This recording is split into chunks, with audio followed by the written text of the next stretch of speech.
Pacific Blues. The marlin bite is hot in Kona, Hawaii. Discover how the Pacific blue marlin came to be. And this amazing 96-year-young great-grandmother still loves a charter fishing adventure. Hooking up to a blue marlin, it's the pinnacle of sport fishing.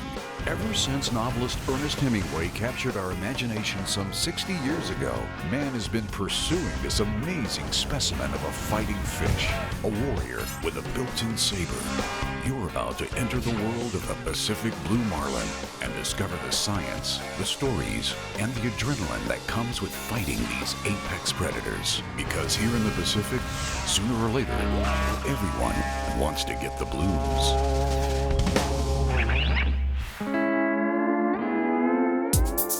Aloha, I'm Andrew West. I'm a marine biologist and I love to study the Pacific blue marlin. This is the most coveted game fish of all. Men and women from around the world travel long distances to achieve the pinnacle of sport fishing, catching one of these magnificent creatures.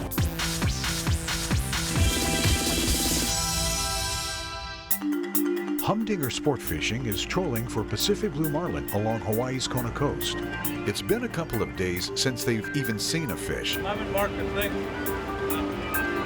On board today is angler Brent Nelson from Los Angeles. And by mid-morning, a hungry fish finds a lure. A large marlin bites the Butch Cheese straight runner. The fish hits the long corner, and it's a fight Brent is ready for.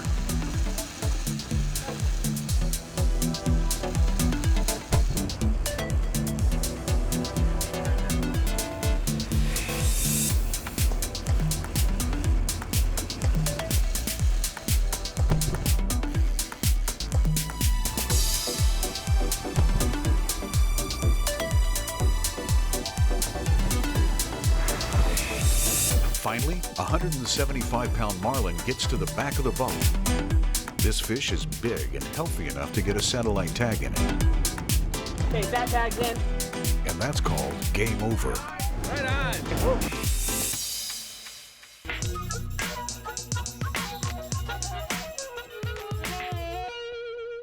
So you want to go charter fishing. You're on vacation, in a new area, or trying to catch a specific species. Here's a few tips that'll help make your experience a good one.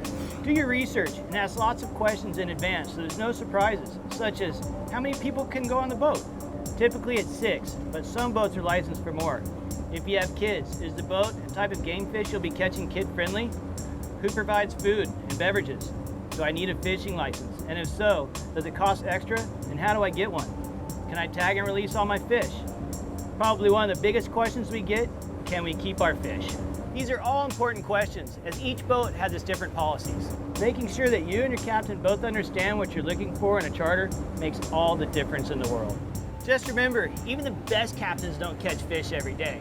But if you do your homework, it'll help ensure that you still have a memorable day on the water. Coming up, a prolific grander catching captain shares one of his many big fish stories. And Casey Corday and the crew of the Ihu Nui clash with a big fish. But first, unscramble these letters to correctly spell the term for a group of fishing boats.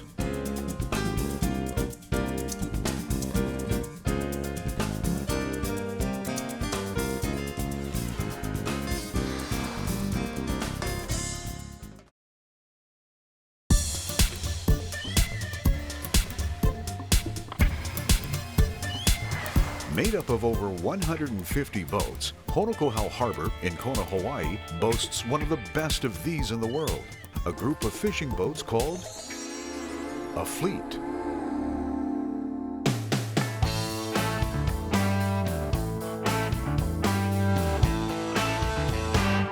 I moved to Kona in 1988 so I can pursue a career in sport fishing. I've been running the Monkey Biz 2 for the last 4 or 5 years, since 2007. Been lucky and caught a grander on it in 09, and then this year again in March, went up to the grounds with a friend of mine who chartered me for the day and his great nephew. Got up to the grounds, I watched a few other boats catch big fish that day up there. I was a bit frustrated and about to leave at the end of the day and decided to make one more pass up and down the bank. And bang, there it was. We got her on, and the fish made a couple of mistakes, and we were able to get on it real quick. The fish fell for my big short bait, a smash bait. My angler, Garrett Handwork, was big and strong, and so he could handle a lot of drag pressure. That worked out real perfect for us, and we got on it quick, and he put the huge drag on the fish, and boy, 15 minutes later, up it came. When Sean popped the fish up next to the boat on the leader, I could immediately see that it was going to probably go over 1,000 pounds, so in went the gaffs, and fish really cooperated well this time. We got her in the boat real quick, and I busted out my tape measure, my soft tape, and got a short measurement, and that was 142 inches. Then I knew, but we had a really good chance at making the mark on that one. So 10-minute run back to the harbor, and up on the scales she went, and there it was, 1,062, 2 pounds different than the one we caught in 2009. This is the second time that I've caught a grander when I've been with friends. So I have my friend Scotty and his great nephew who is here just on a going away trip before he goes to defend our country.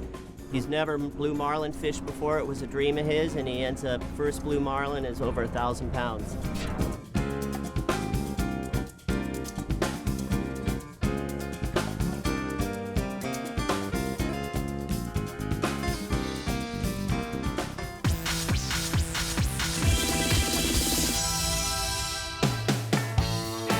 Ihunui Sport Fishing in Kona, Hawaii is a fish magnet. Today, they've moved into India section on the west side of Hawaii's Big Island, just off the airport. And it's getting close to a tide change.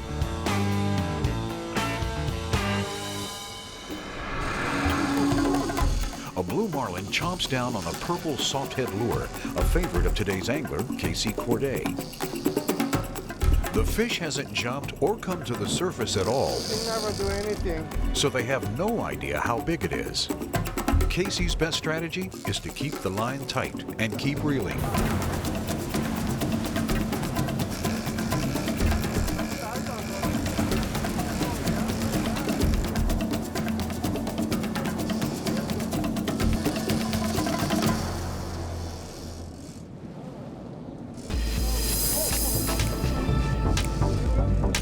Massive blue marlin has served notice that she's not going down easy. I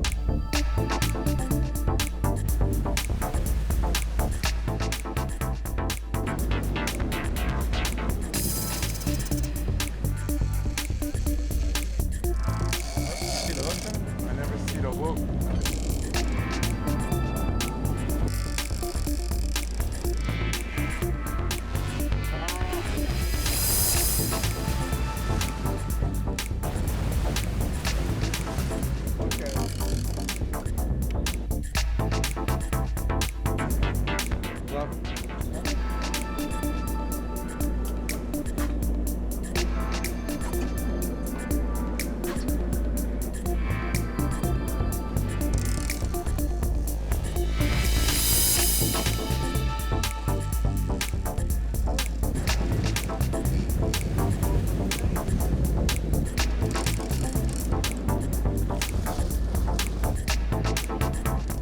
This marlin fight lasts about 40 minutes.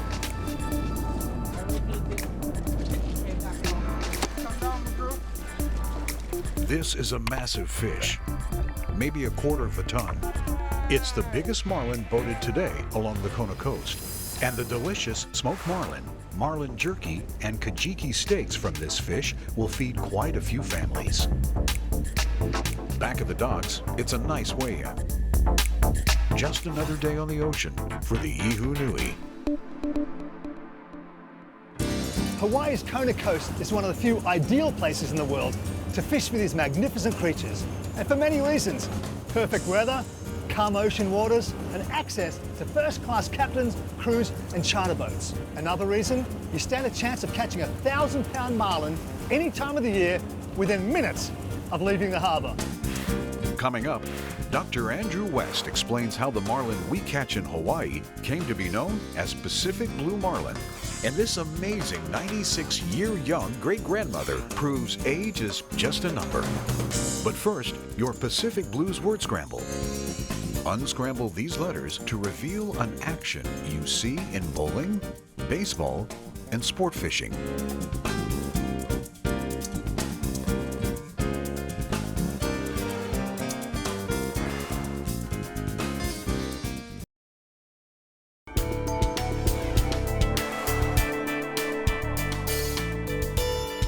You've seen this in bowling and baseball, and in fishing, it's what all anglers wait for.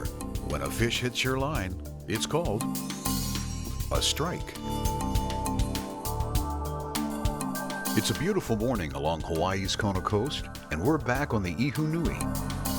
Today, Captain McGrew Rice has brought along his wife, Jennifer, and her 96-year-old grandmother, Louise Hawkins. Theirs is a special bond that spans 4 generations, with big game fishing always a shared passion. Louise's first visit to Kona was fueled by her husband's love of fishing. When we discovered Hawaii on a trip going to Tokyo, my husband Cliff spotted that Kona was the place to fish. So on our return, we chartered a boat from Spike Simpson, and he caught a 180 Ahi tuna. That set the stage for our fishing. Louise Hawkins was born in Ohio in 1919 and moved to Glendale, California by the time she was in kindergarten. She went to John Muir High School with the great Jackie Robinson. And after graduation, she met her true love, Clifford. They married 3 years later. When we got married, we spent our honeymoon fishing. That was number 1. The couple had an import business and traveled worldwide, but fishing was always in the forefront. Another trip to Hawaii in 1964 was due. That trip changed Louise's life. We decided to bring our granddaughter, Jennifer, who was only 22 months old. Young granddaughter Jennifer was on that boat that day to see her grandmother reel in a 180-pound blue marlin.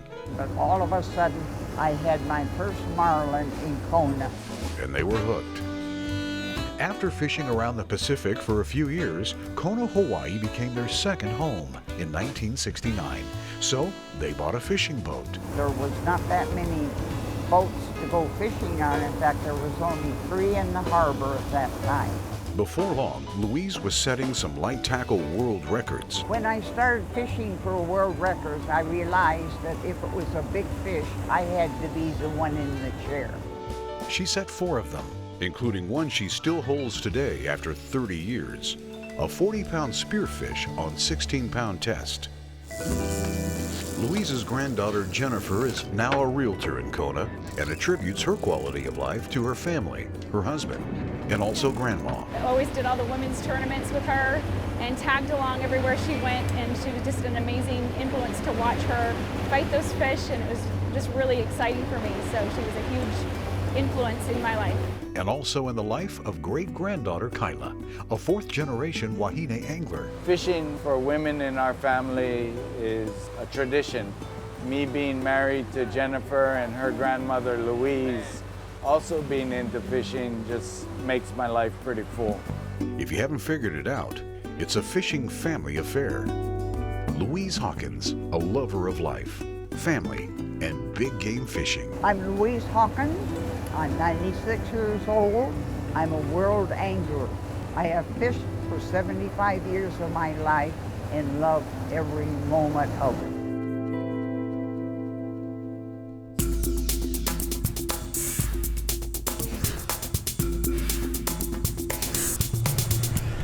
Throughout this series, we're trying to answer the question, what is a Pacific blue marlin? But did you know that before 1960, there wasn't ever a species named the Pacific blue marlin? That's right. The large marlin we catch here in Hawaii and in other Indo-Pacific waters were originally called silver marlin, or misidentified as black marlin. However, Captain George Parker embarked on a mission to change all of that. On November 13, 1954, George was taking his boat, the Mona 8, to dry dock in Oahu from Kona when he hooked onto a huge marlin. After about 3 hours, he had the fish, and it weighed in at 1,002 pounds, Hawaii's first grander. George and a few other marine biologists believed that his marlin was in fact a blue marlin.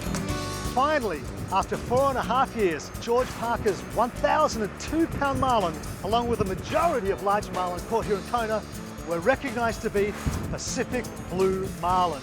So we have Captain George Parker to thank, not only for his contribution to sports fishing on the Kona coast, but he was the first man to answer what is a Pacific blue marlin. Coming up, a Tahitian delicacy gets a Hawaiian twist, and the Kona Blue hooks up.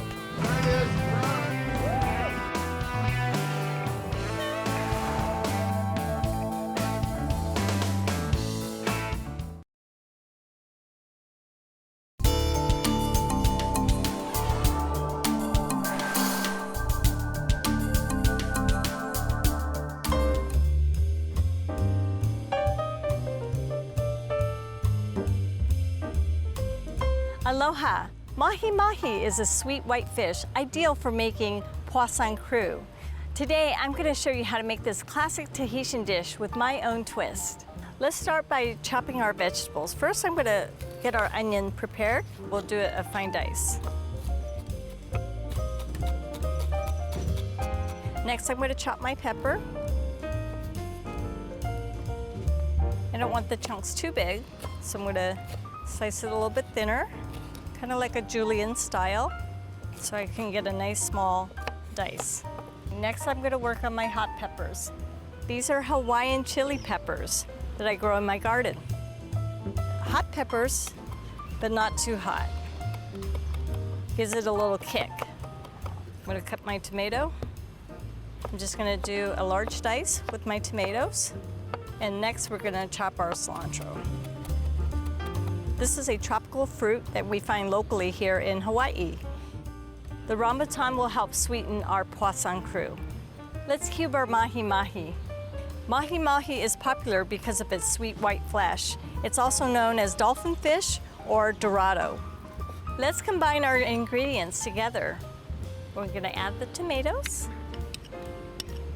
a little bit of our rambutan, some of our sweet peppers, our chopped cilantro, a little bit of the chopped onions. Don't forget our Hawaiian chilies. Next, I'm going to add the lime juice, which will cure the fish, kind of like cooking the fish. Before I stir, I'm going to add the coconut milk in. Today, I'm going to add my special twist with a little smoked salt and a little fresh ground pepper, and a little bit of green onions that I prepared earlier. I'm going to combine the ingredients and get ready to serve it in my coconut half. Let's garnish it with a little sprig of cilantro. And there you have it, today's fresh catch, mahi-mahi poisson cru.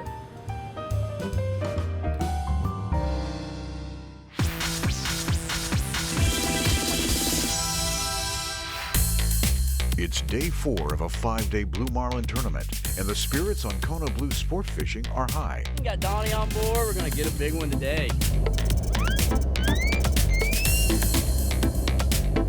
Some of the boats head toward the 1,000-fathom ledge. These are fertile fishing grounds just off the coast of the Big Island, where the water is over a mile deep. Today's skipper is Captain Bill Crawford. Well, we're going back to where we've been getting hammered every day. Donnie Brandt is today's angler. He hasn't seen a marlin all week, and he needs a fish pretty bad.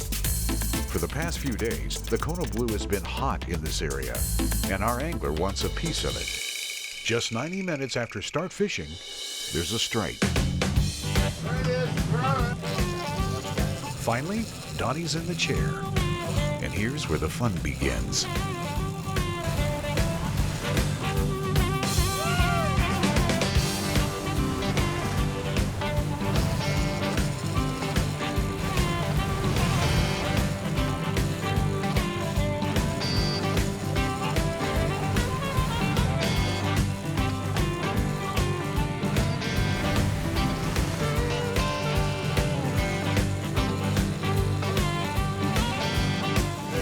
Big guy.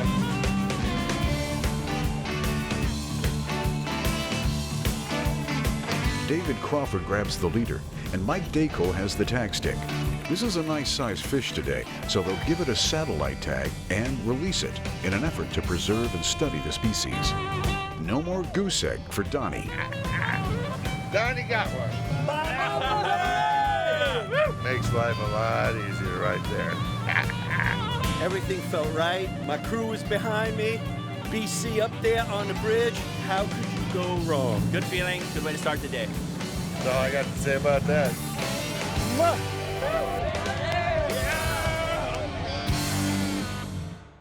Today, the majority of charter boats practice tag and release of marlin for the conservation of the species.